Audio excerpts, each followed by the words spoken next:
Lord have mercy, I'm about to bust.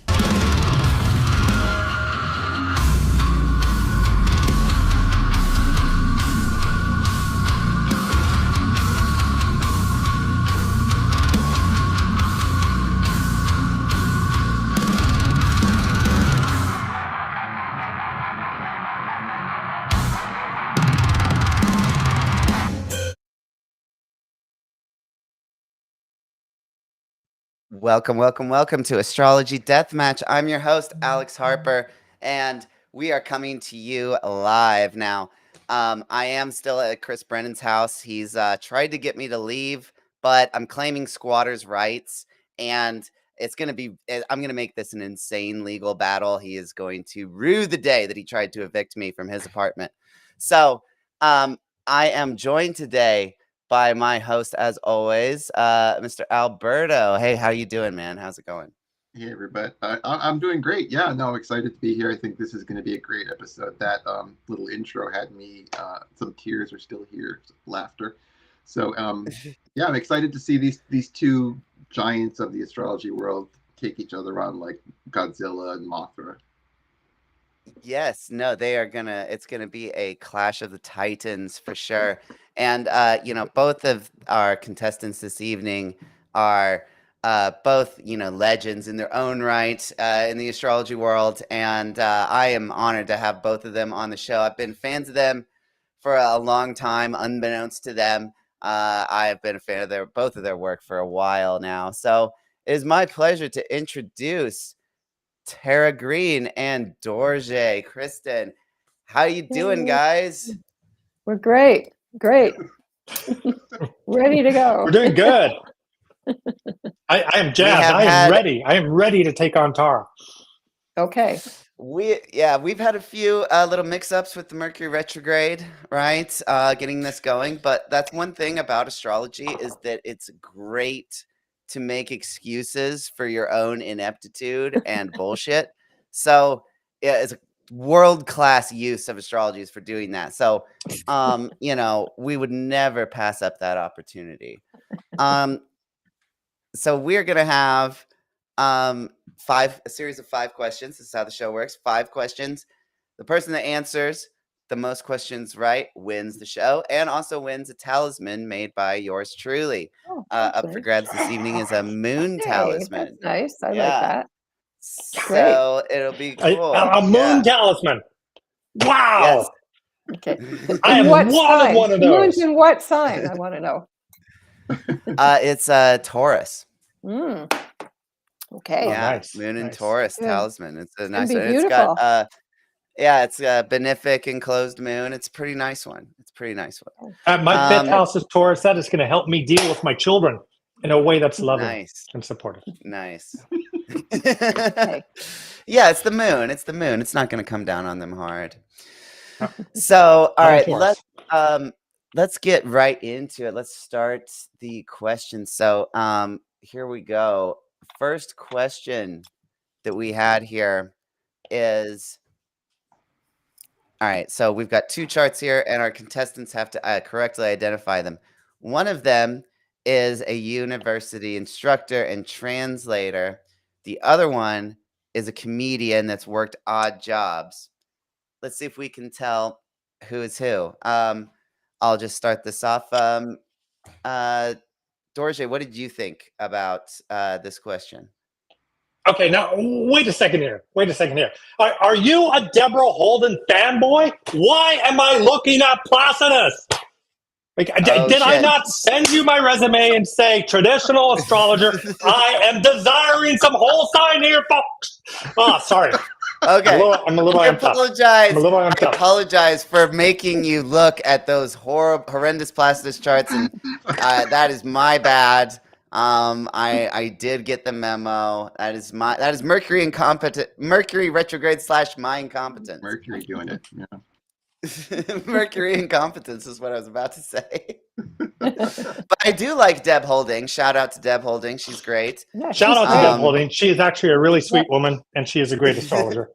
She's just stuck in Placidus, no matter what we try to tell her. No. Okay, sorry. Okay, Dorje. So I am sitting here and I am contemplating these charts, and thank you for moving it into whole sign.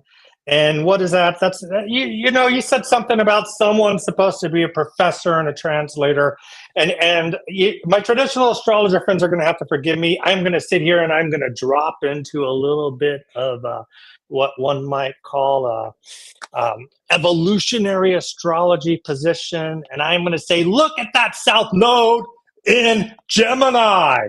That South Node in Gemini. Gemini being professor, Gemini being translator. Am I supposed to sit here and think this person is an evolved soul who has moved out of that South Node, whatever, 1974, in 50 years? No! You don't get out of the South Node until you're an old man in a wheelchair, or woman, or day, or, I mean, all respect to everybody. But I don't think that South Node in Gemini means anything other in the 10th house than a professor and a translator, someone who talks to other people and translates their words. And if I'm going to look at it more, there's also that like Saturn and the moon in Aquarius. And I'm a little bit like thinking this is someone who's going to like strut themselves into class, be all proud of their knowledge.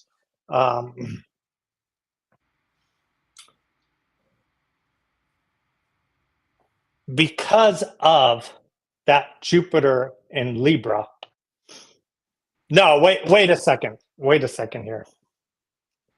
Let me pause. Let me pause. I'm changing my mind on the fly. Oh, really? I am shifting my opinion. Oh my God. I am going to go with the professor is A. And the reason I'm going to say that is because that Saturn is conjunct to midheaven. And what does a professor like to do other than oppress his students? Final answer. Can I hit a buzzer? Okay. All right. Dorje's going with A. Dorje's going with A. All right. Tara, what is your response? Oh, first, before you answer, let me change it back to Placidus. Yes, thank you. This is what we got to have. Yes. Oh, Tara, I had no idea. I'm so sorry. Thank you. My heart. I appreciate here that. we go. Now it's in Placidus. Okay. Tara, what do you think?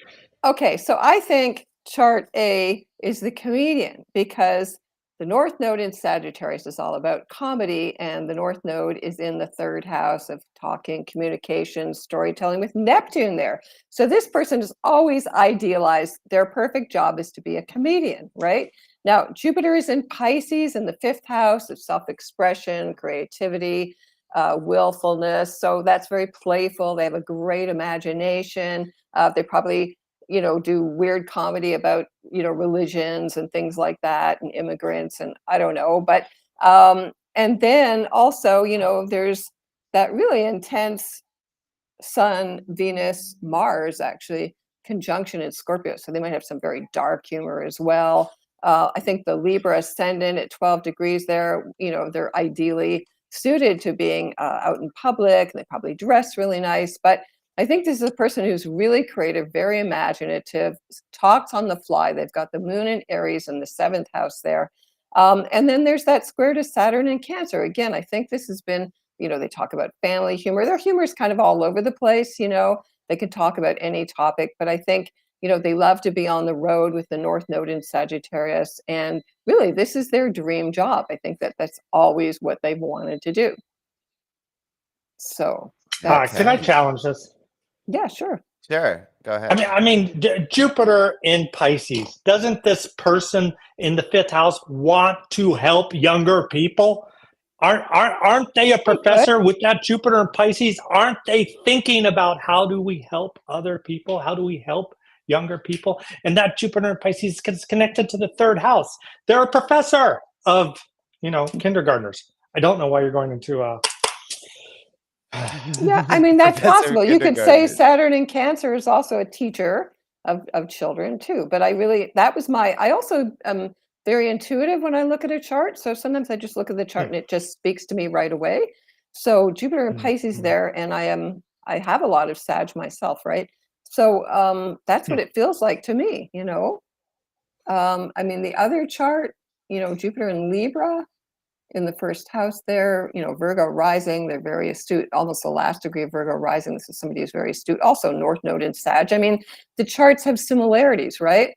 They're not that far different, but also there's that moon Saturn in Aquarius. I mean, that's someone who feels like they're much more technical, much more precise, much more scientific, kind of energy there in the sixth house, right? Okay, Yeah, but well, I mean, Mercury in Aries, they love ripping into other people like a comedian, not That's like a true. professor. They love ripping into other people. But that Mercury is That is also opposite true. Jupiter. It's true, but again, it can be extrapolated many different ways, right? There's Mars in Cancer. That's somebody who's not very patient with children. Up there in the 11th house there, right? I have no patience for kids. I've seen that with a lot of people who don't like to have children, right? So Mars I in mean, Cancer? they don't have. Yeah, up in the B house there, Mars in Cancer. Sure, right? I can see that. Yeah. Okay. Yeah. So that Mars in Cancer is like not too patient, Mars in Cancer squaring the sun as well. So, Yeah, that's true. It is squaring the sun. So, I mean, yeah, I think these charts could go either way. But they do actually go one way, and that way is that chart B is the translator and chart A is the comedian. So, okay. Dorje, This I is bet rigged! you changed your answer at the last minute, dude. What are you doing? Oh, you This would have is gotten it right. rigged! Oh my God.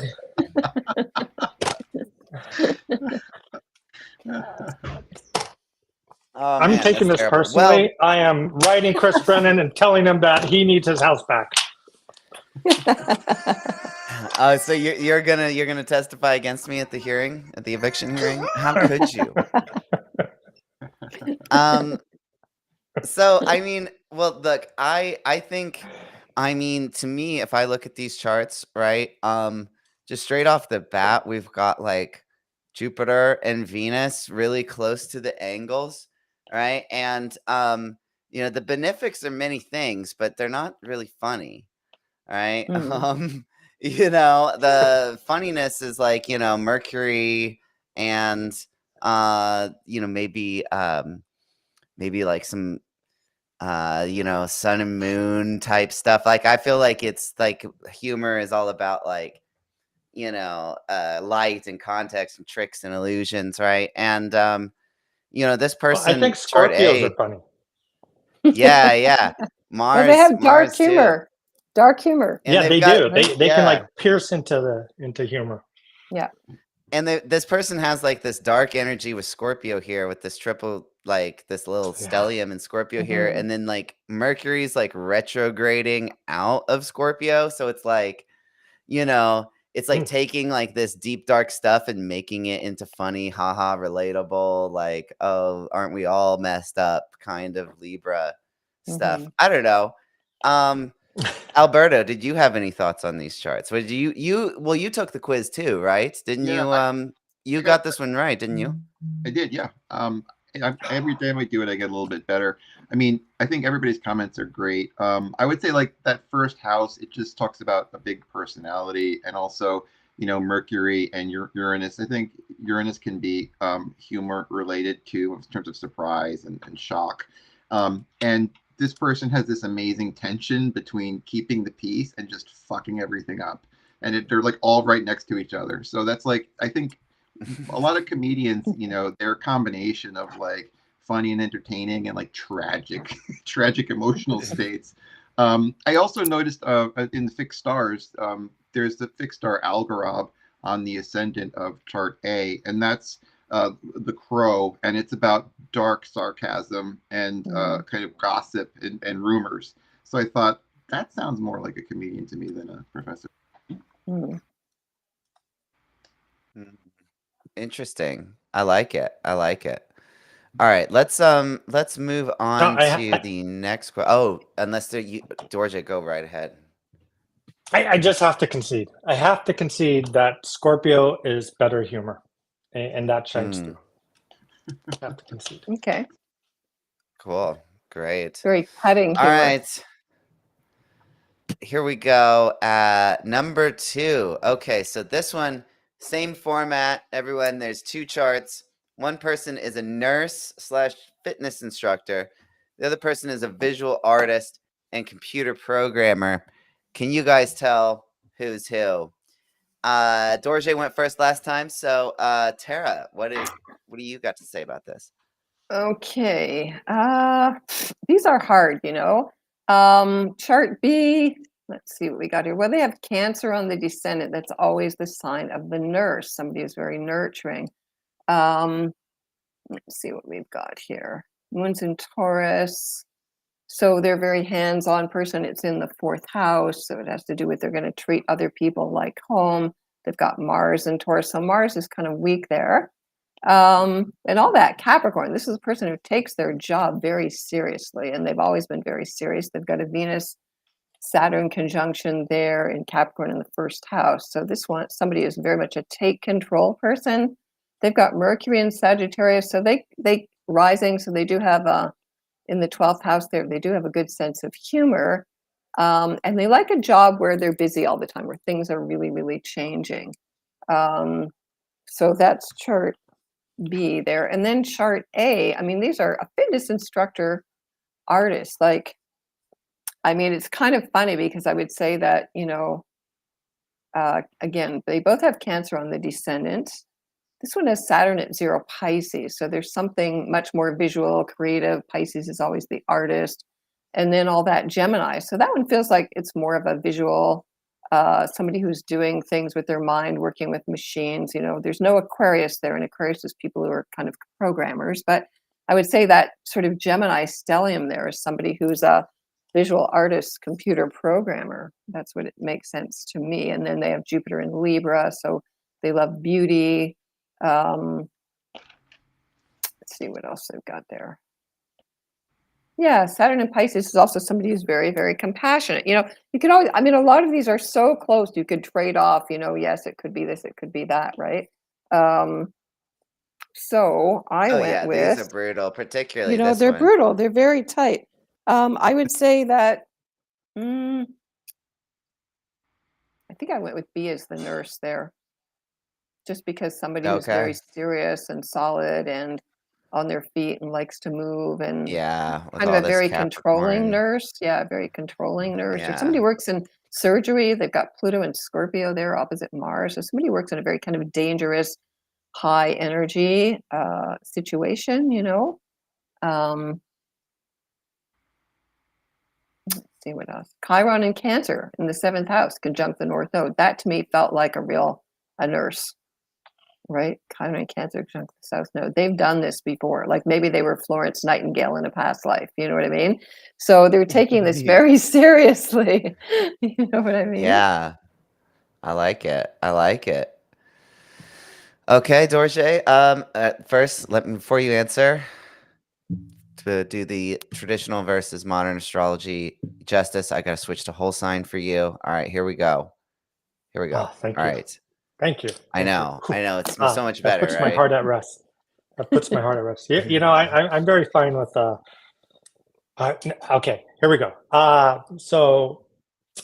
Let's see. What do we have going on with A? Okay, right? Your work, right? What is your work? What is your work? A is what you do every day. It's what you come and you do, right? And it's the 6th house is what you come and you do. The 6th house is your work, and so the 6th house is also health. And if you look at that 6th house, then you have the sun there. You have someone identifying with healing and sickness and bringing healing and sickness to people. Not only that, but it's a Capricorn ascendant. It's a grounded person. And in the context of that, then, I lost Chiron. I'm a traditionalist. I like Chiron. The reason I like Chiron is because whenever the ascendant opposes Chiron on the S&P 500, then pretty much, without a doubt, the S&P 500 will drop for 5 to 15 minutes. So that's just something out there for all of you people listening. You can just create a bot and make hundreds of thousands of dollars with that. Okay, it's 80% of the time it's going to work. Can we get Chiron right there? Chiron. Yeah, so Chiron is in in Leo at 18 degrees. Yeah, so it's up here with in Mars. the 8th It's like house, right right? here. Chiron and Leo in the 8th house. And what are you getting with that? You're getting someone whose healing activity is in trauma, right? So I did look at that. So apologies to all of my traditional astrologer friends who are going to go cry in the closet because someone who says they're a traditional astrologer mentioned Chiron. Oh, no. So sorry.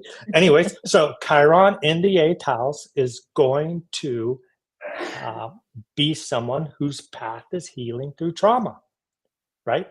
Not only that, but that is reinforced, and you'll all get this, by Venus in Aries, because Venus in Aries implies that someone is actually willing to work in traumatic and intense situations, especially situations that might involve blood or surgery or people getting cut or people getting pierced. So that's there. They're actually going to enjoy it a little bit because that Venus is ruling the 5th house. And where is that Venus? That Venus is in the terms of Mercury, which is in the 6th house again, pointing out to a healer, is it not? So I'm looking at this person and I'm looking at a nurse who's going to come and jab me 28 times, take blood, do tests, maybe be there when I get cut up and totally entertain me and be extremely good at what they're doing. That makes me happy. Now, why would chart B be an artist if I'm saying chart A is a nurse? Chart B would be an artist because the ruler of the ruler of the 10th is in the 1st. Everybody knows that makes an artist. That Venus, that Libra, the sign of the artist in the 1st house of who you are. I would like to think that this person maybe works with clay or metals, and if they don't and they're listening, they should work with clay or metals because that Venus is in Capricorn. So I want them working with their hands. I want them working with the clay. I want them working with actual earthy material. But they're sitting there and their love, and the way they find peace in the world and the way they find joy is being an artist. And I'm going to double emphasize that because the moon in Taurus at 8 degrees is odd, like right there at the end of the terms of Venus and the beginning of Mercury, communicating the beauty of art and the beauty of the world and the beauty of thought into the world. That's how I see it, And not only that, but that Capricorn, right? How old is this person? 1990. That Capricorn, Earth sign, right? So the first third of their life is being ruled by that moon in Taurus. And let me hope that this person then lives a very long life, maybe to 120. So they're going to be in that first term Lord ruler for the first 30, 40 years, somewhere along there. That term Lord ruler is going to emphasize that first third of their life is about that moon in Taurus, that expression of art. What's a second? Nice. Yeah. I'll hold on. The second term Lord or the first term Lord, because it looks like it is a night chart, is actually going to be the moon. Yes, because the moon rules the first term, the first third of life in a night chart. Yeah. So I'm just putting that out there. So I am going with B as an artist and A as a nurse. Whew. Okay. Where's my buzzer? Wow, that was a lot.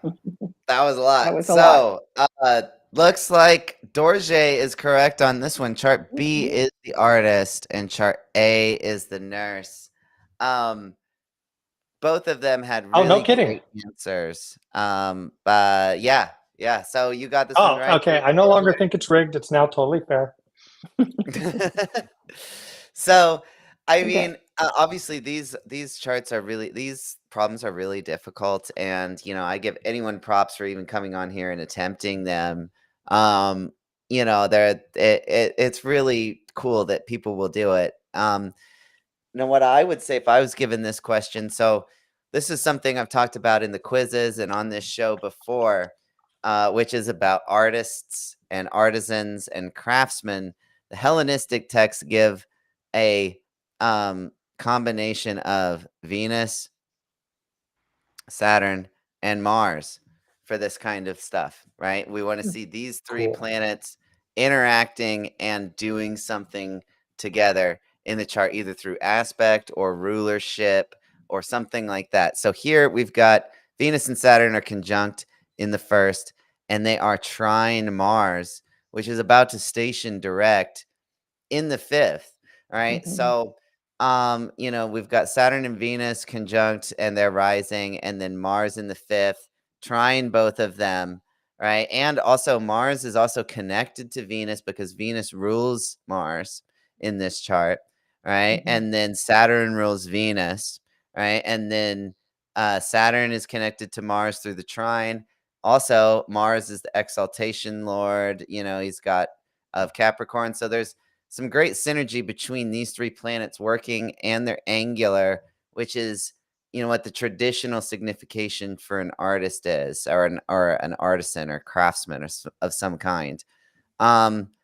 Now for the health stuff, I mean, I have medical charts on the show and on the quizzes a lot, and I know it's a really, really basic astrology 101 delineation, but it is one that is true time and time again, that if you're given two charts and you got to decide, okay, one of them works in healthcare, one of them doesn't, you look at the 6th and 12th axis, right? That's just what you look for. And at 9 times out of 10, the chart with the more placements in this axis is going to be involved in some way in some kind of healthcare or institutional setting, something like that. So to me, that's what stood out to most to me about these two charts, and kind of why I tried to put them up against each other. Alberto, did you have any additional thoughts on this question you wanted to add before we move on? Yeah, I'm a little embarrassed because my mom was a nurse for many decades, and so I thought I know nurses, and one thing I know about nurses is that they're really practical. Like basically, no matter what situation you're in, airplane crash, whatever, a nurse is the best possible person to have with you. And so I noticed that, chart B has so much Earth going on. It's just like an Earth party. And so that kind of misled me a little bit. I think that the problem is sometimes you second guess yourself, and you're like, oh, the 6th, of course. Well, there must be a trick here. There can't just be that simple. Yeah. Especially Also, with Alex hosting. Yeah. I just want to mention. I know. I just want to mention one more thing. Very literally, a nurse fitness practitioner. It has Sag, part of fortune at 27 Sag, which is fitness instructor, opposite Cancer descendant, which is the nurse. So, like when I first looked at it, without looking at anything else, I went, "That's a fitness instructor nurse right there." So I should have stuck with that. But I thought that was too simple and too obvious without going into any depth. Very cool. No, it's funny because sometimes it's exactly this happens. Like beginners will do really, really well on the quizzes because on Twitter because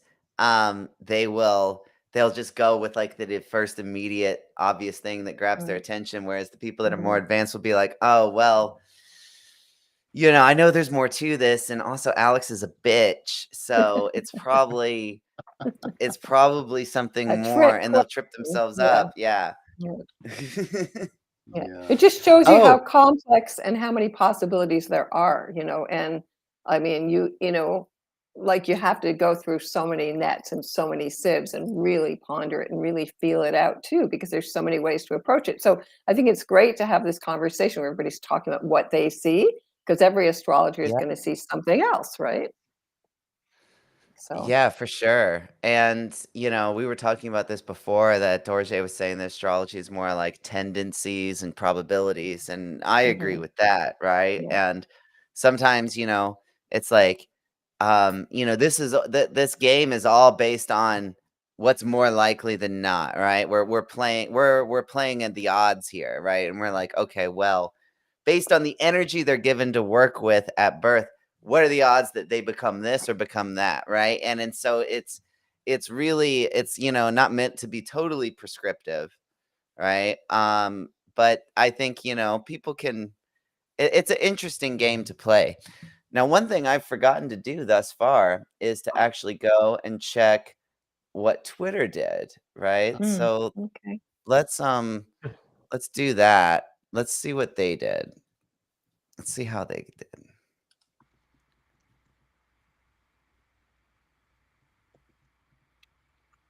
Okay. Here we go.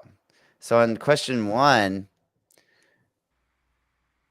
Twitter got it wrong. Twitter got it wrong. Oh, Okay. Yes. Eat it, Twitter, I guys. love you. Suck. Twitter, you are my people. All right, question 2. Let's see how Twitter did.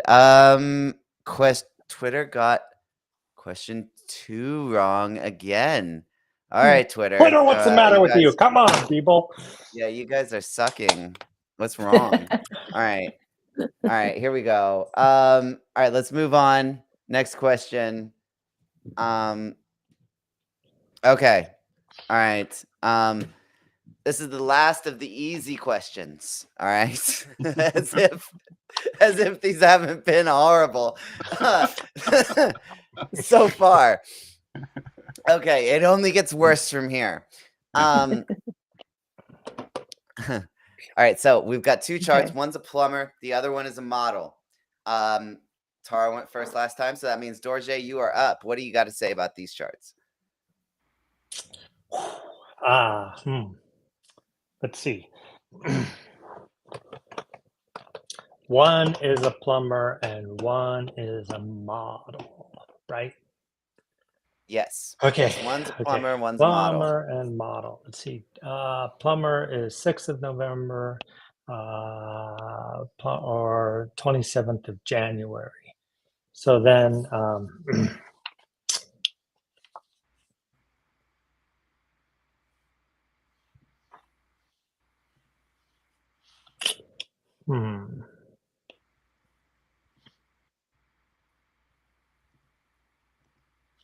Well, again, so we're looking at profession. So then the very first thing I want to do is I want to look at the 2nd, the 6th, and the 10th house and their rulers and what their rulers are doing. So then on the chart A, we have the 6th house, then the ruler is going to be Venus and Libra. Okay, so that's like in their work, they're trying to kind of create balance. They're trying to do things well for people. And then when we go to B, the ruler of the 2nd is Jupiter in Aries. The ruler of the 6th is going to be Mars in the 5th house and Pisces, and the ruler of the 10th is going to be the Sun in that 4th house in Aquarius. Okay. So then I'm going to go and look at this. And as I'm looking at it, I'm looking at then the, let's see, the Sun in the 6th house. So that's a Leo. Chart B is a Leo midheaven. Yes, that's correct. And that right there is someone who likes being in the world, Spotlight. who likes being seen. Then the ascendant on chart B is ruled by that Mars. Mars is in the 5th house. They enjoy pleasure. They enjoy the pleasure in the world, and they enjoy putting themselves out there perhaps a little bit. And then let's see, the Mars is also ruling the 6th house. So there's that kind of like enjoyment. Their professional life is tied up with enjoyment of the world. That leans to me towards model. That really does. But if I look at chart A, I'm sorry, what? Oh, I was just going to ask, so you're going with chart B as the model? I'm thinking but chart you were B about is to model say something. Right, yeah. Oh yeah. So finish your thought. So then when I what's that? Finish your thought though. Sorry, I'm keep interrupting you. I'll just shut up. I'll just shut up. Yes, yeah. So then when I look at chart A, I'm looking at chart A and I'm really in the zone of that I'm in the zone of Jupiter and the moon ruling the ascendant. And to me, like there's something there about someone who likes working with other people's water. You know, that Jupiter and that moon, like in Cancer, in the ascendant, that person likes working with other people's water. Right? I mean, they almost have an identity of that. There's almost kind of an enjoyment of that. There's an enjoyment of that to some degree. And with Saturn in the 7th, then there's profit in that too for them. So yeah, I'm going to go with A as plumber, B as model. Nice. Okay. Final answer. All right. And all right, Dorje's got his answer in. Before we go to Tara, just wanted to say see some people talking in the chat. Rosa Salazar, Dr. Ivory, Astral Grimoire, John Streaker. Hey guys, everyone, what's up? Glad you could join us. Bean Dip. So hello everyone, thanks for tuning in. We are midway through the show right now, and it is Alberta, what's the score right now? I'm sorry, I forgot. Oh my God! 48-0. Ever get the score right? Oh my God! 48-0. Is that what I hear? Look! This is No. the worst scorekeeper I've ever hired. He's never been able to get it right. I never get it. All right, Is it's that 1-1 really right now. It's 1-1, and It's not Dorje's about given his winning. answer. Tara's about to give her answer. Okay. So, all right, Tara. Hi. What do we got here? Okay. So right away, the model person, I went right to chart B because the North Node is in Leo there. That's their career. They want to be in the spotlight. They love to have everybody look at them. They go strutting down that catwalk there.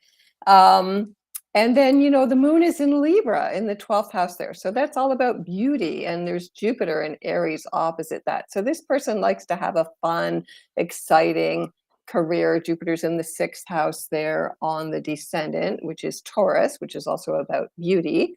So this person's been lucky, maybe they were like discovered sitting in a drugstore somewhere, like in the old days. And they love to travel, and there's Pluto in Sagittarius in the 2nd house there. So they make money traveling, meeting other people. They've got Venus and Capricorn also in the 2nd house where they make money. They've got Mars in Pisces, and even though Mars is like the peaceful warrior, Mars always rules artists, artisans in the 5th house. Again, creativity. Venus, wherever Venus is, it's fashion. So there's a kind of traditional fashion and appreciation of beautiful fabrics, hands-on things. Also Saturn and Taurus there in the 7th house. So this is the person who's very sensuous, and I think if you're going to be a model, you have to love the fashion. You have to breathe into it and touch it. It's got to really, to be a good model, right? So this person loves beauty and loves to surround themselves with beauty, but they work for some very eclectic kind of out there fashion designers because there's a lot of Aquarius there, I would say, so they may be very innovative or working with innovative fashion designers. Now, the plumber, right away, I looked at all that water. And it's Jupiter conjunct the moon in the 8th house, which is traditionally, death, rebirth. Plumbing has to do with, waste and stuff like that. That's kind of 8th house stuff. Cancer, water, trining the sun in Scorpio, which rules shit. Literally Scorpio is toxic waste, so there it is right there in the 12th house where, hidden things. People don't want to deal with their toilets. They want to have a good plumber, a good hands-on plumber here. If they have Saturn and Gemini, I think plumbers have to have good manual dexterity as well, and they take their job seriously. So, again, there's a lot of Aquarius in there too. So, I think this person, it was just all that water, there's also, what else is there at 20 Pisces there? Is that the That's part of fortune there? What spirits, is I that? think. Yeah, it's A lot of spirit. spirit? Okay. I think when I looked at it, what I just saw was all that water, right? And that really nice trine. And just the Scorpio is like very much a plumbing, kind of hands-on thing. Oh yeah, also Saturn, literally, Saturn's metal is lead. And traditionally plumbing, that means lead. So there's Saturn in Gemini there, kind of slowing down that Gemini impulsiveness, Saturn opposite Pluto. I think this person really likes what they're doing. They're like a happy plumber, and they like to help people in their homes. That's Jupiter and the moon in Cancer there. So I'd say A is a plumber and B is the model. So I think we both agreed there. Yes, you guys did agree, and you're both right. You both get a point for this one. Yeah. Okay, we want to get the So buzzer for that. yeah, beep, bing, bing, bing. Both people get it right. So, funny story about the plumber chart A. Actually, I met this guy in a bar, and Okay. we had a conversation where he overheard me talking about astrology to somebody else, and was like, "Oh," like started like making fun of it and stuff. And so then I was like, "All right, well, give me your birth information. I'll read your chart right now." And so then I did it, and he liked what I had to say so much that we ended up talking. He like joined my group of friends for like the rest of the evening, and by the end of the night, he gave me a bunch of copper pipes out of the back of his truck because he's a plumber, right? And he's always got them because I said I was gonna melt them down to make them into mercury talismans, and he was like, "Okay, here, just take it." So that's you know, nice. he was you know, started out skeptical of astrology, and by the end of the night with me was giving me metal so I can make That's weird great. astrological talismans, right? Copper's very expensive these days too, right? Yeah, I think Copper's he had expensive. nixed it from a work site or something. I think Okay, he just yeah, like yeah. I don't know. But I don't know where he got it. I don't know how he got it, but shout out to you. You know who you are. Um thanks for the copper. Venus Anyway, is metal. chart Okay. chart B, I mean, a lot of times, like I've noticed, we've talked about on this program before about careers that involve photography, and it's often like Saturn and Neptune, right? Combinations, and Saturn and Neptune here are square, and they're both angular in chart B. Right? So, you know, there's a photography signature there. I don't know. I could go on, but I'm gonna let Alberto talk about these charts for a second. Thanks. Yeah, I think those are really great delineations from everybody. I guess I'm just looking at the Pluto and thinking about Pluto being the lord of the underworld and like plumbing, you know, and it's sort of like it's angular, you know, in the first house. You know, and also the Venus. You're right. The metals, the metal symbolism is really showing itself here because Venus's metal is copper, and the Venus conjunct Mercury in Libra seems to be about a craftsperson, right? That's putting things together and organizing them in the right way, in a balanced way, right? Because that's what it always is. It's like my toilet won't stop flushing. It's like, okay, well, we'll make it so that it flushes the right amount. And then I don't know. I was thinking about the Hellenistic Gate of Hades, second house kind of thing delineation, which people don't really talk about very much. And I was wondering, oh, well, maybe I would be misled by Pluto because if Pluto's literally in the Gate of Hades, that sounds like this guy's under the sink, like really fixing stuff. But I don't have many really good comments. I think everything you guys said was spot on. Okay. Okay. Thanks, Alberto. So we are tied up, but first let's just take a look and see if Twitter was able to do this. Let's see if they can get one right so Twitter. far. All right, come on, Twitter.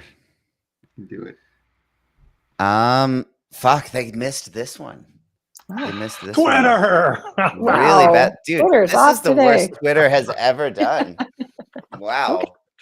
Okay, guys. Oh, Twitter. Oh yeah, letting the team down here, guys. All right, it's okay. It's fine. We love you still. We love you.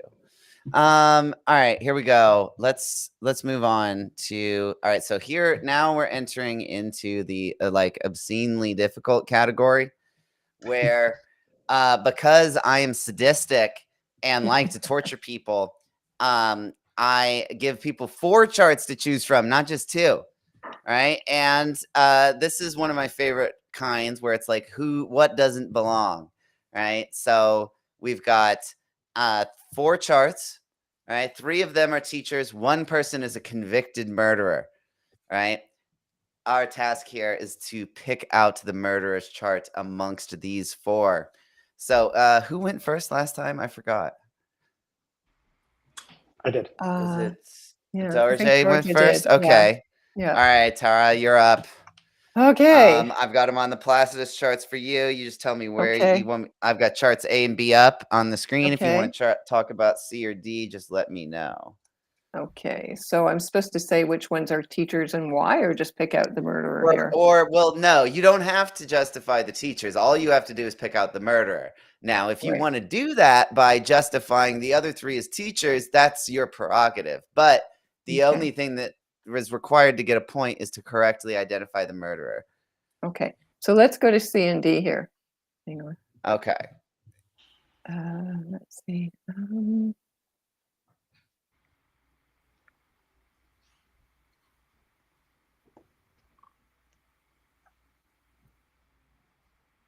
Okay. This is very tricky. Yeah. Okay. Kitty. Well, okay. So Don't mess with the wires, bud. Sorry, the cat is about to unplug. Oh. There's like a wire that's yeah. stretched, Uh-oh. and the cat is about to knock it. Seriously, do not.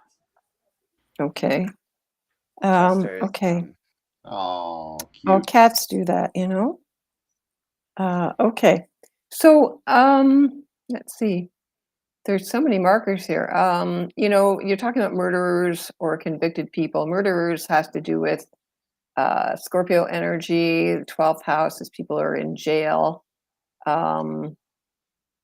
This chart C here has Venus in Aquarius in the 12th house. It has the South Node in Pisces in the 12th house. It's got the moon in Scorpio, right at the 15th degree, which is the most powerful, and Uranus in Scorpio, which to me describes somebody who's very unhinged, very kind of weird, very out there, always felt very, very alienated. And it's in the 8th house of death. They like dark things, they like danger, right? Mars is right there on the angle, Mars in Virgo. Jupiter in Virgo, North Node in Virgo, so Saturn in Virgo, so that's a stellium in Virgo. This person could be an extreme perfectionist, nitpicking, you know what I mean? Just kind of go out of their mind for like no reason. So it's very easy for this person to get triggered. See what else they've got here. Neptune on the midheaven there, again, somebody who's like kind of an idealist or lives in their fantasy world. And also the Mercury and the Sun in Capricorn could have had a very, very restrictive childhood with Saturn trining the Sun there. So it could be somebody who's, I think, my sense of them is they're very like jittery, very worried, very hyper, very on edge. And so, they have that Pisces rising as well. So somebody who could be very much projecting in their fantasy world, somebody who could have a mental illness, somebody who is kind of like a secret stalker with Venus and Aquarius there. And Pluto and Libra. So they kind of are one of those people where everybody thinks they're the nice, quiet person. You know what I mean? Oh, no, they would never do that kind of thing, surprising everybody just goes to work and does their normal kind of job, right? There are other markers here, like if I just talked about this D chart here with, Scorpio Sun and Scorpio rising, that's also was a possibility. But this one here really drew me. Can we just go look at A and B again? I'm just sort of like playing off them just to Yeah. talk about them a Let me bit. take it back. Yeah. Here's A and B. Yeah, you see really the only thing that has anything in the 12th house there is that D chart. And so that to me was like jail, institutions, mental illness, like stuff like that. Let's go to the D chart again because it would be Jupiter. Yeah. Jupiter rules the law. There's Jupiter there, conjunct Mars, also in Virgo in the 6th house.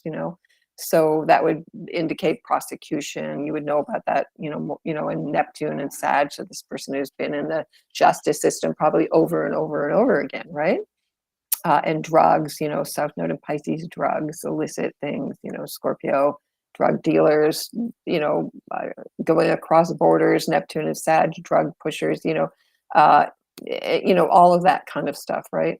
Pouring, money laundering, all of that, So it just feels really, D just kind of really stuck out to me, I think you So I'm mean going with C, D. right? Because C is the chart you've been Oh, sorry, describing C. with Sorry, the C. Virgo 7th Yeah, sorry, house, right? C. You want the one Yeah. with the So, Virgo 7th yes. house? Okay. Yeah. Okay. Right. Sorry. C. Yep. Yep. Okay. Yeah. It's okay. There's a lot of charts. It's easy to get There's them a lot mixed of up. charts. Yeah. I've been looking at too many But charts. you were Okay. describing the right chart at least. You just had the wrong letter. You're right. Okay. Yeah. I meant C. Okay. All right. Great answer. Great answer, Tara. All right, Dorje, you're up. Okay. Chart A. Jupiter in Pisces in the 7th. How many? 6 degrees from the descendant. Oh, I mean, a murderer, right? What's a murderer do? Takes life. Yeah, kills another person, right? Like, Yeah. I don't know. Like that Jupiter in Pisces, that seems like someone who likes other people. Yeah. And they also got Likes other Venus people. here. Well, Venus in the conjunct the ascendant. They like other people. What is it? Oh, look at that. Look at that. Mercury ruling the 10th is ruled by Venus in the 1st. This is someone who likes teaching other people. This is someone who likes talking to other people. I'm going to take that one out. Okay. That's the one Tara said was a murderer, right? No. Okay, don't tell me which one. I totally Okay. spaced out. We'll get there. B. Chart B, Libra ascendant. The ruler of the 10th is in the 4th house in Capricorn. Capricorn's in the 6th. Oh, that looks to me like someone who teaches too. Let's go. I said we don't have forever, right? I mean, we all want to go watch Beyonce. No, we can go. Or whoever it is. Yeah. So then C. C. Oh my God! Is that Mars conjunct the descendant? Is that the descendant between the two malefics? Oh, that is horrible. That is horrible. This person is putting another, the other. This person is putting the other between the two most malefic, horrible sign planets possible. That is really, really brutal. Okay, well, let's see. And we have Mercury combust.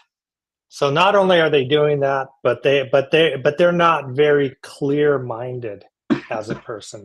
They can have thoughts that can take them down little tiny kind of like streams or rivers or train tracks or dark alleys where they might encounter someone and thug them. That's how I'm seeing that. I mean, could they be a teacher? That's the interesting question. That's interesting. Is there a counter?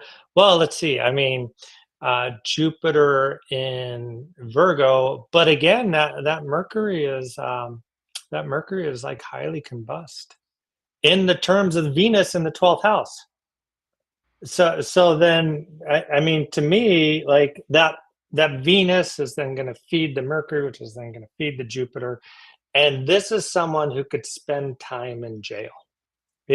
I don't need a CD. I'm going C. I am going C. Buzzer, final answer C. This person, lock them up before they kill again.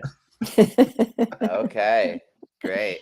I see someone in chat has said, Yuri says, do Alex and Chris share an office? I see the same background. Yeah, I am actually taking up residence in Chris Brennan's apartment by force. He's currently trying to use the court system to evict me, but I'm claiming squatters' rights and I'm not allowing that injustice to be perpetuated on the astrology community, right? So that's what's going on. 100% serious. All right, now to get down to the answer. Both of our contestants have said that C is the murderer, and they're right. C is the murderer. Yeah. So I knew you were brilliant, Tara. Fun one. Okay, Yeah. I knew you were brilliant too. We have This a is mutual fun one. admiration society going here, right? Okay. Astrologers should support each other. Yeah. They should. To me, the charts that were the ones that I felt like it was a toss up between is B and C, because like if we look at B here, B has this triple conjunction of Mercury, Mars, and the Moon, right? Which is like a little bit spicy, right?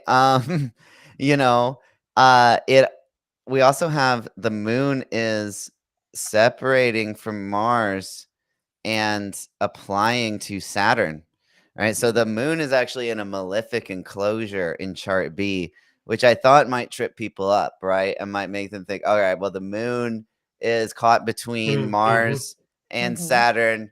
You know, maybe this person, you know, but a lot of times a malefically enclosed Moon, you know, can have other things like, you know, it can be like a turmoil, inner emotional state is in turmoil a lot of times, or something like that. Doesn't necessarily mean that that malefic energy is going to be projected out onto somebody else, right? It might be that person is like directs that harsh energy towards themselves with like self-criticism and stuff like that, right? So you can't, I don't know, but it is harsh energy. Right. So to me, it's a contender. Right. It feels like a hard childhood. It feels like a very hard childhood with all that Capricorn, yes. you know, in the 4th house. Yes. Yeah. In the 4th house. I would expect but there's like there's triplicity sympathy, you know, because the Moon is a triplicity ruler, albeit the daytime triplicity ruler of Saturn, and then Saturn is the ruler of the Moon. There's some kind of like, you know, give and take there that I think makes it a little less harsh than you might normally see that malefic enclosure being. Yeah, I totally agree with you, Dorje, 100%. Which is why when we go to chart C, there's like not much of those mitigating factors, right? I mean, we've got the malefics on either side of an angle, which if you've been following the quizzes or the show, this is a common signature that comes up with people that, you know, not to say that if you have this configuration in your chart, you're going to be a bad person or anything like that. It's just, we're talking about tendencies and probabilities, right? And so people with malefics in the 7th house can tend to be more confrontational, tend to be a little bit more disagreeable, right? But then when we've got both malefics on either side, and then Jupiter falling from the angle, right? And Jupiter, the best benefic, is caught in between Rahu and Mars, right? That's not good, right? And so, you know, and then we've got the Moon in the 8th, right? You know, I guess it's 9th in whole sign, but it's 8th in Placidus. And you know, like Moon in the 8th house ruled by this Mars on the descendant, that just doesn't, that seems a little suspect to me. It seems like, you know, and the Moon is just separating from Mars and applying to Mercury. And if I was posting some Firmicus Maternus stuff on Twitter last week, and Firmicus always talks about the Moon flowing from Mars to Mercury, making criminals and people that will be condemned and stuff like that. So, you know, there's one of those good old Firmicus Maternus things coming in here for this question. So that's kind of how I would have approached this question. Easy for me to say, since I've made the answers. Right. Also, Jupiter's in detriment. It's in Virgo. So Jupiter is not very strong there, right? I mean, it rules Pisces. No, so he's not. Right. So right off the bat, right there. Yeah. Well, I mean, Jupiter is ruling the 10th. And although it's detriment in Virgo, it's someone who's going to do something that's going to catch the public, right? So AFC is truly the murderer, and they had come to me for a consultation. I would have said, don't murder anybody. It will become public. Just want to put that out there for any murderers looking for astrologers. Yeah, don't murder. It's not, you'll wind up with a big fat legal bill. Not worth it. Not worth it, guys. So we actually have to pause for a moment, take a break. We've got an advertisement spot that we have to play.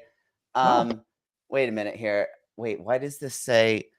This says BBC. Alberto, I told you not to sell any porn ads. What are you doing? Listen, I've got to pay the bills. I gotta, you know. Wait, no. Is this? Wait, this is British Broadcasting Corporation. I told you not to sell any ads to them either, dude. What are you doing? No, you'll like it. You know, I think you'll. All right. I'll play the ad.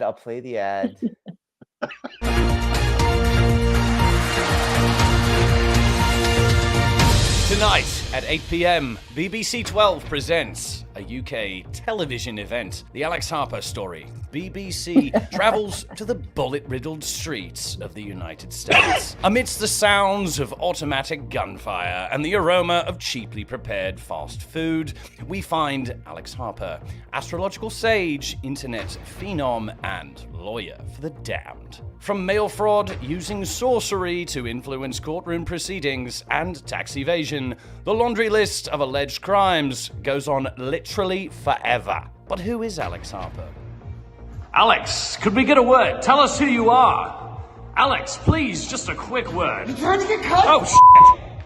BBC 12 answers all these questions and more. Don't even bloody think about missing it. Everyone will hate you for sure. Remember when everyone was talking about Tiger King? Okay, what was that? I guess I'm being exposed by the BBC. I don't know what to say. They won't leave me alone, right? Look, don't bother me, okay? I'm just a little astrologer here in Indianapolis. You know, you met with Chris all right. Brennan. They send all the big guns after you. You got to be really careful. I know it probably is. It probably Chris is the one that's turned them on to all of my chicanery. All right, here we go. Last question here. All right, it's tie ball game, and we are going out on one of the hardest questions. So, I believe it's Dorje's turn to answer first. For this question, we have, or no, is it Tara's? I don't know whose turn it is. I think I started last time. Okay. Yeah. I think it's George's turn. Mm-hmm. Yeah. So this question, I gave them 4 charts, and I also gave them a event date, like a trigger date, right? So they've got one person was severely injured and hospitalized on the day shown. And their task is to determine who it was, right? So they've got 4 choices, A, B, C, and D, as to who actually got hurt. Now, I feel guilty almost giving them this question because it's so much work, but not really. So, Dorje, what do you got to say about this one?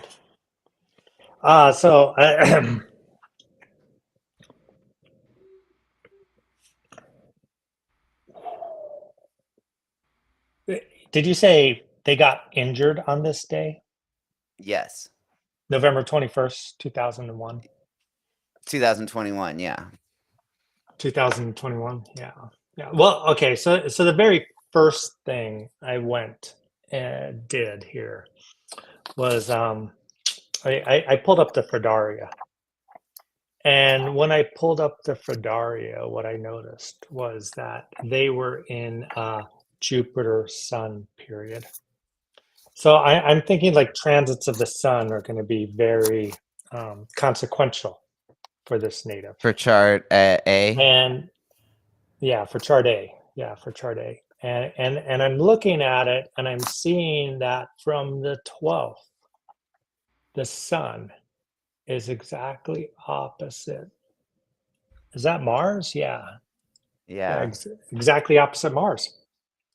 And that's pretty striking to me. That's pretty striking because not only is that going on, but at the exact same time, you have Mars from the 12th opposite Jupiter and the sun conjunct, right?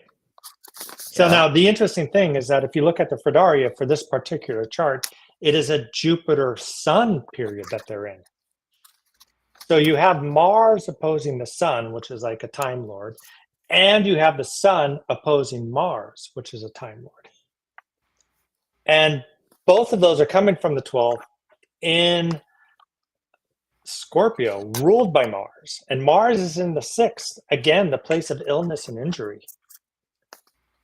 And it's ruling the 5th. So I'm leaning just right off the bat, also because Jupiter is ruling the ascendant, the body. I'm leaning immediately towards chart A as being the injured person.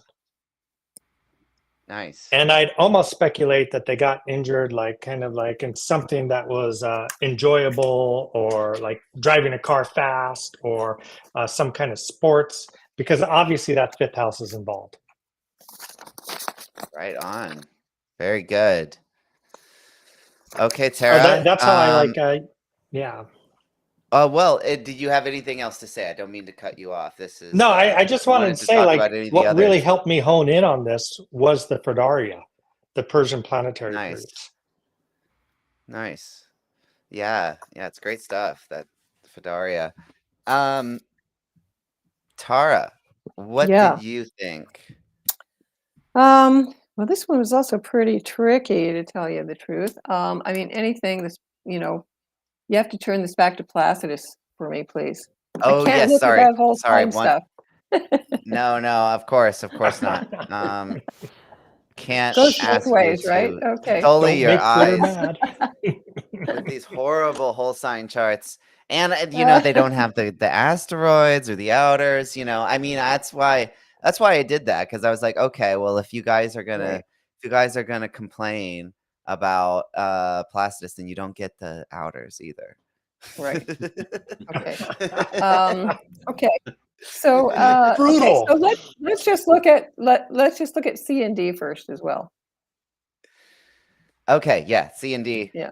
Let's Here we look at go. C and D. Okay. Yeah. Well, because you've got the chart on that exact transit date, November the 21st, so you would look at, how that's actually impacting someone. So I'm just going to go through the chart first and then kind of go through my decisions. So on the 21st, on the D chart, it's right on Chiron and Aries in the 8th house there, which could be an accident. It also, on the C chart, it hits close to it's on the moon in Gemini there, right? Correct? Right? Moon in Gemini. So that's also some sudden, fast moving kind of thing. Lots of planets there in the first house, Mars on the ascendant. Let's see. Okay, can you go back again? Yeah. You want me to go to A and B Yeah. now? Let's go to A and B. Yeah, I'm just kind of quickly going over them here. Yeah. Because it was like a sudden accident and then they had to go to the hospital, right? Yeah. Okay. There was something else here. I believe there was this. Oh yeah. Okay, it's Uranus there. Okay. So if something sudden and expected, it would be Uranus, and Uranus is right here hitting the Sun and Jupiter. Okay, so right there, that is like a very unexpected kind of bodily harm there. It's all that Taurus energy, right? So there's that. And I believe there's another one, which is, God, these charts. Okay. Saturn I there, know. actually hitting Neptune. Right there Oh, as yes. well. So again, Yeah. something, it's in, I can barely see it. What is it? It's in Aquarius there. Yeah, it's in Aquarius, 8 degrees Yeah. Aquarius. So again, something mechanical, unexpected, kind of disrupting them. I think it's really the impact right on the North Node there, right on Rahu there, right in the 8th house, which to me would be a very, almost like a fairly critical thing there, right? On your North Node. It's a destined thing, right? A lot of, there on the outside there's that Mars, the Mercury, and the Sun at 29 Scorpios. So 29 Scorpios in general, a very critical energy,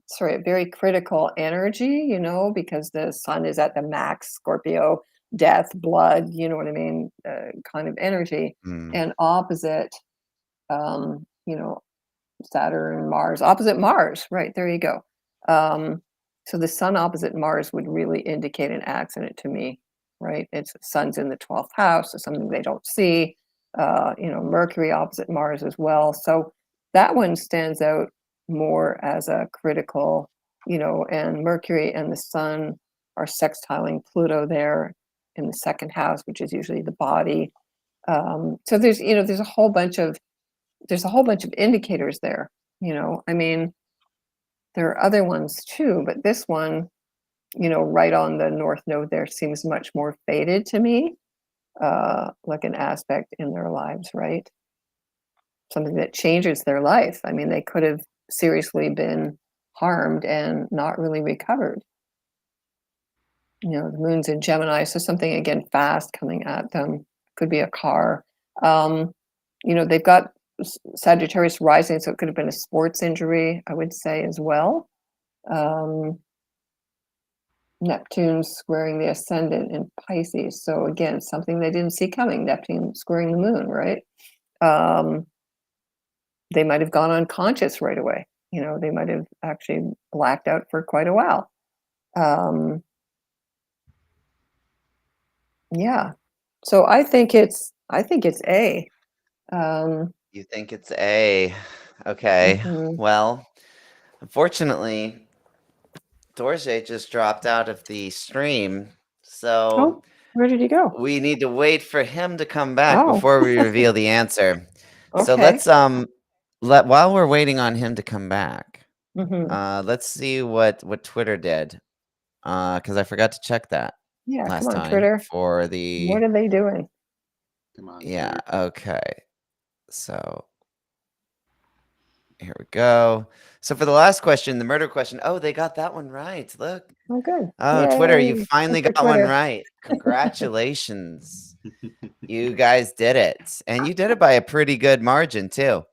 And then for this question, which I haven't revealed the answer to yet, Okay. Twitter seems to agree with both you and Dorje that it's chart A.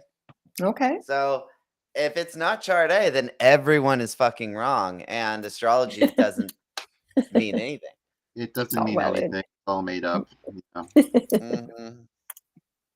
It's all a scam. All right, Dorje, where are you? Come where did he go? back.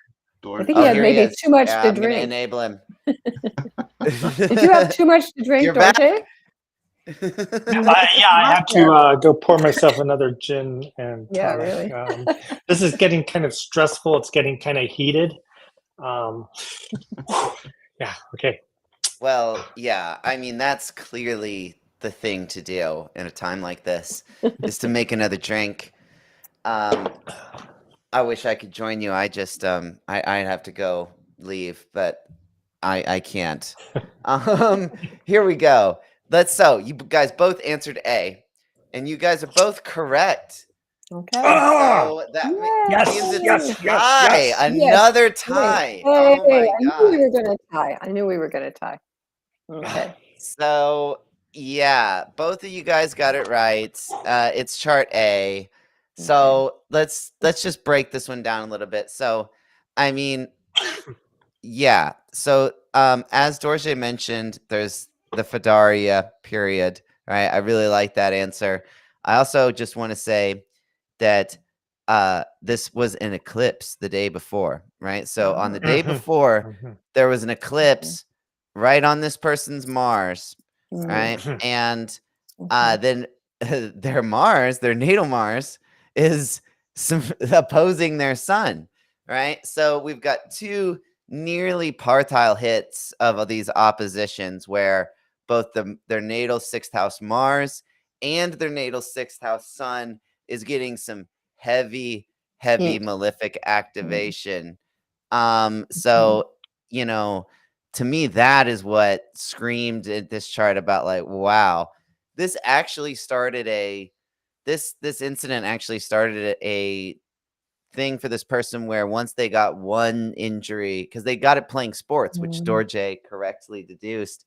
I think both of you guys said something about it being related to pleasure, which is right.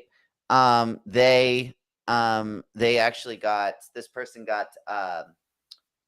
had this injury start, right? And then they, as a result, tried to keep playing, and then got subsequent further injuries as a result. But this was like the injury that started off the thing of getting several more. They got like 2 or 3 others like in the months that followed, right? So this really set into motion a like sixth house kind of crisis where they were, they had dislocations and broken bones and stuff like that. So, it was not very fun for this person.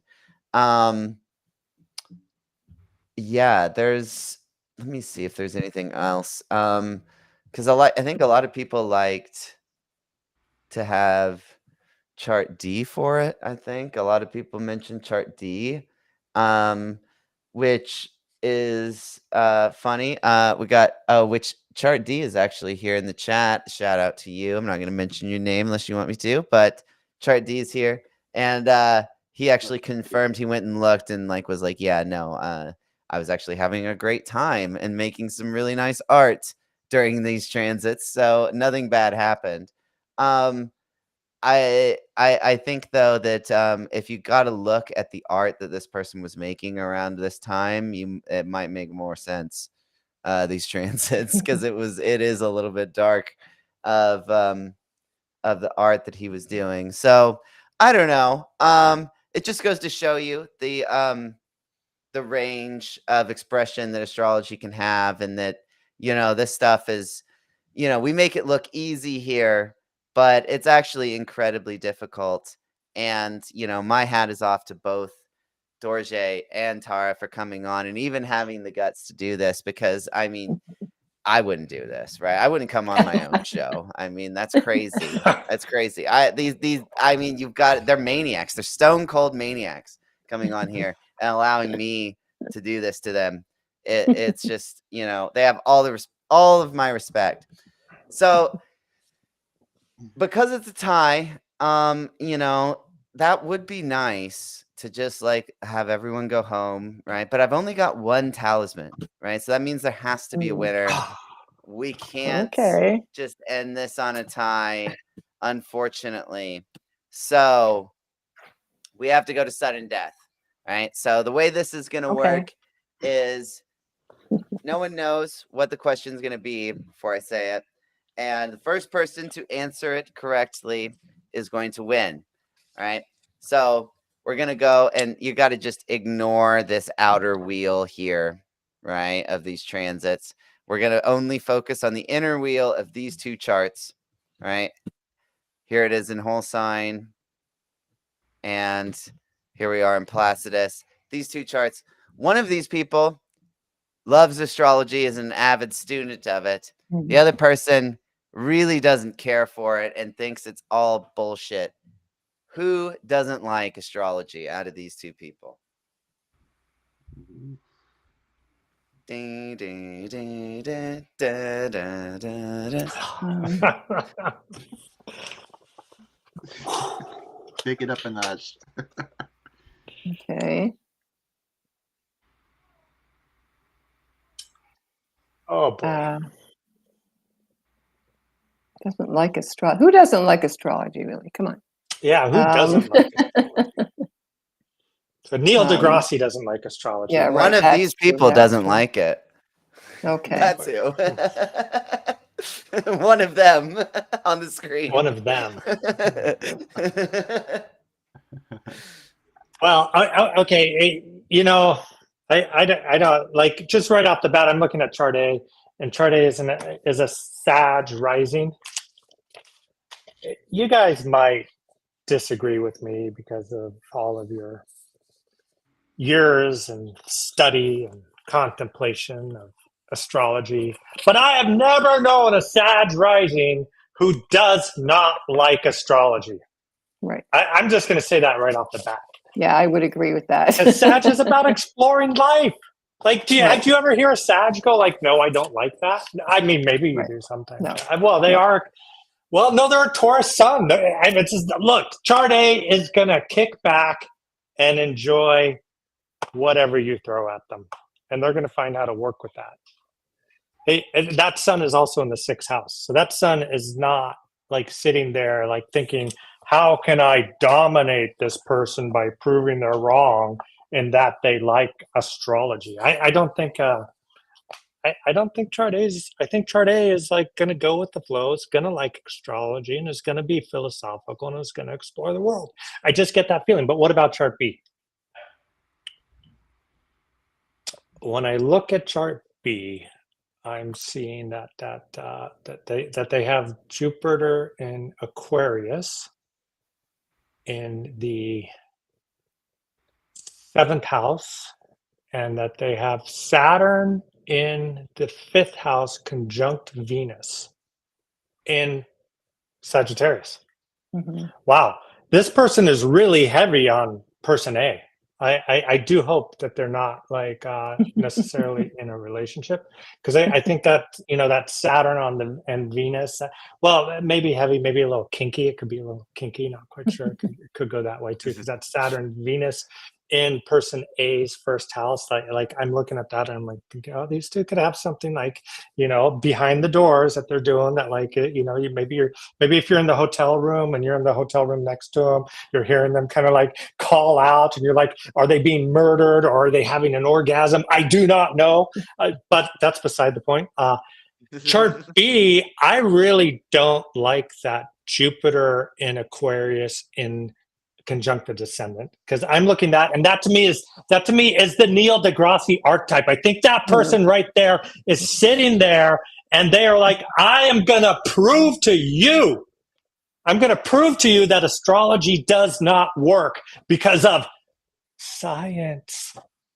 I'm like, hey, we never said it worked because of science. We said it is an articulate language to describe the mythical experiences of humans and to give them meaning and value and purpose and integration into the world soul as an art form that we astrologers can do for you. That's what we said. We didn't say we're going to prove this is exactly true like gravity, because if you push like a moon in Libra off of that. So I'm going with chart B does not like astrology. And chart A really like. I don't know. Sorry, that was too much. My mind's a little distracted. I've had 2 glasses of gin and tonic. Yeah, no, you were lagging a bit, but I got your answer, and you were right. Chart B does not like astrology. Okay. They don't really like anything spiritual. In fact, think it's all kind of bollocks. But and I agree. I agree with that. Well, unfortunately, Tara, you were a little bit late on the draw. It is sudden death. After all, that's in the name. So, unfortunately, we've got to open the trap door and lower you down into the dungeon. Yes, where the lions can feast on your corpse. No, not me. Sudden death. That's something that chart C would have done in the murder question. Chart C would have opened that trap door and just dropped Tara into the lions. Like that's I'm not a fan of chart C. Not a fan of chart C. Yeah. Well, congratulations. Our winner is Dorje Padma, which I think that means that all of us people that use the outer planets and Placidus have to concede defeat, that the traditional astrologer won. In this case. Showdown. In this not case. Always. Of course, this is just for fun, and no one should take any implications from this. Also, both of these astrologers are very, very good. And, Tara actually has a great track record of answering the weekly quizzes on Twitter correctly. Probably more than, I kind of keep track of people and how they do. And Tara's done so well that's what made me invite her on the show. So she does great with this stuff. And, you should not, I just want to say again, right, guys, that this is really hard, and we make it seem all fun, but really, this kind of thing is really difficult. And, astrology, there's a lot of nuance to it. And just because if you play these games and you don't get them right, that doesn't mean you're not a good astrologer, right? These kind of questions are not the type of questions that typically come up. I mean, maybe this transit question, maybe the last question, that's more aligned with the way we would practice. But when we sit down and do a reading, we don't try and typically guess what their profession is. We might tell them some things about like, oh, well, these are some talents you might have to work with, right? No, but it is fun and it's interesting to see how far we can push it and to see how far astrology will take us and to see what we can come up with. So, I that's why I like it. And I think these are fun, but I don't want anyone to get the wrong idea that, this is easy, right?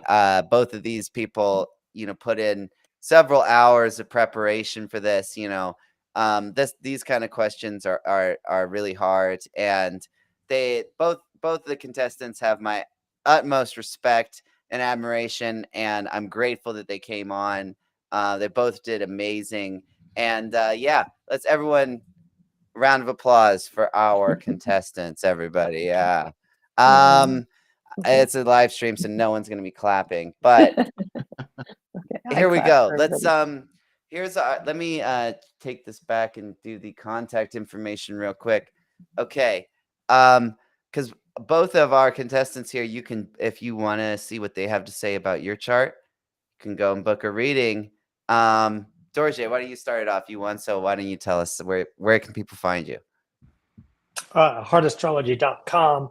I'm also writing Substack, Dorje Kirsten, Substack.com. And you can find me on Twitter at Dorje Padma, where I am more than willing to be a little bit flippant and controversial with some occasionally maybe not always appropriate remarks about the planets in the sky.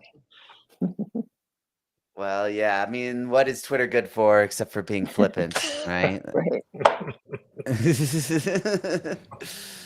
Tara, what about you? So you can find me at my website, which is still being redesigned there at terratarot.com. I'm at 6 Sense Moment on Twitter. I've been on Twitter since 2009, before Elon Musk even. But I wanted to thank you so much, Alex and Alberto, for having me on here in Georgia. It's been wonderful to really connect because I just met you all on X. I wouldn't have known you otherwise. And I love astrology so much. So it's just been so much fun. So I just saw it as a great opportunity to come on and see what's what. And it was really in depth and very intense and just really fun. And I would do it again. And I think this is a great idea. And thank you, Alex, for jumping in and presenting this to the world. Thank you so much, Tara, for your kind words. I thank you so much. And thank you guys for coming on. We couldn't have the show without people like Dorje and Tara willing to come on. And, this is not easy. This is nerve-wracking stuff, guys, right? Like, they're putting it all out here. And, I just can't say that enough, like how great it is. If you want a reading with me, you can find it. My website's alexharper.net. And then, Alberto, you've got readings available too. You want to give a little spiel to the audience? I'm at translationoflight.org, and I have a bunch of kind of mini readings I'm doing now with fixed stars, parans, asteroids, and temperament. So these are generally things that are less commonly done, but they're fun. So make an appointment. Yeah. Yeah, I can attest that Alberto has got some really cool stuff going on with the asteroids and the fixed stars. He's found some really interesting things in my chart where I was like, huh, that's weird. So yeah, check them out. And thank you everyone for tuning in. We are Thank you. gonna wrap this up, but I think this was a great show, and I want to just thank everyone again for coming on. And I'll see you guys on Twitter and around in the astrology world. I hope that one day we can all get together and have a drink together. At Chris Brennan's house. Yeah, Chris, Thank you, everyone Alberto. come Thank to you, Chris Chris. Thank you, Brennan's Tara. house. Yes, that would be I've cool. got it. Yeah. With or without Chris. Right. Yeah, just come over. I've got the key. I stole the key out of his wallet and made copies. I've got about 6 copies left. So anyone else wants to come hang out? It's really fun. I mean, Chris has got like some great hummus in his fridge. I've been snacking on that. Right. So, he does not skimp, right? And that was the And last even time we heard even of- though I'm basically an intruder, he's been very polite. He's been very hospitable, right? He got me a glass of water earlier. Indianapolis Stand-up lawyer. guy, Nick. Yeah. right? Can't say enough good things about him. All right, guys. All right. Signing off. I'm Alex Harper. For Alberto Ferrero, Tara Green, and Dorje Kirsten. Have a good one, y'all.